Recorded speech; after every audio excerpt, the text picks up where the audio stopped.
நிச்சயமா. மீன ராசிக்காரர்கள் சொல்ல வேண்டிய மீன ராசிக்கு பார்த்தோம் அப்படின்னு சொன்னா நம்ம என்ன மாதிரி சொல்லலாம்னா, உத்திரட்டாதி நட்சத்திரம் மீனராசி, புரட்டாதி நட்சத்திரம் மீனராசி, ரேவதி நட்சத்திரம் மீனராசி, ஜலராசின்னு சொல்லுவாங்க. இப்போ சனி வேற இது பாத்தீங்கன்னா வக்கரகதி அப்படின்னு சொல்லுவாங்க.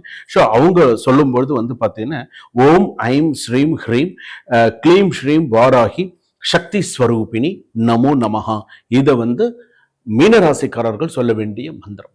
அப்ப இந்த 12 ராசிகளுக்குமே நம்ம பிரிச்சு இந்த ஸ்லோகத்தை இப்படிதான் நம்ம அம்பாள் கிட்ட ஸ்லோகம் சொல்லணும்.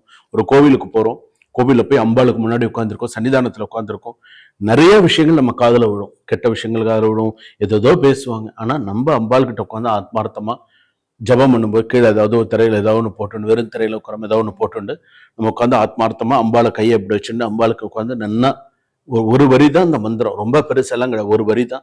அதை உட்காந்து எவ்வளவு நம்ம கோவிலில் உட்காந்து பிரார்த்தனை பண்ணினால் பல மடங்கு பலன்கள்.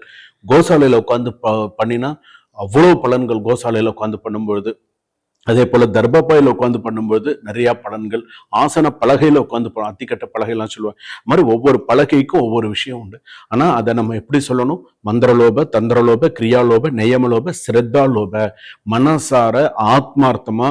இப்போ ஒரு விஷயம் ஒருத்தர் சொல்லி கொடுத்துட்டாங்கன்றதுக்கோசரம் சொல்லக்கூடாது, உன் மனசுல அது தோணணும். உன் மனசுல இன்னைக்கு அம்பாள் ஸ்லோகம் நம்ம கத்துன்னு இருக்கோம், இந்த ஸ்லோகத்தை நம்ம சொன்னா நம்ம வாழ்க்கை நன்னா இருக்கும்னு நினைச்சா நன்னா இருக்கும். ஏதோ சொல்றாங்க நம்ம சொல்லணும், சொல்லி கொடுக்குறாங்க நம்ம சொல்லணும் அப்படின்னு நினைச்சு சொல்லக்கூடாது.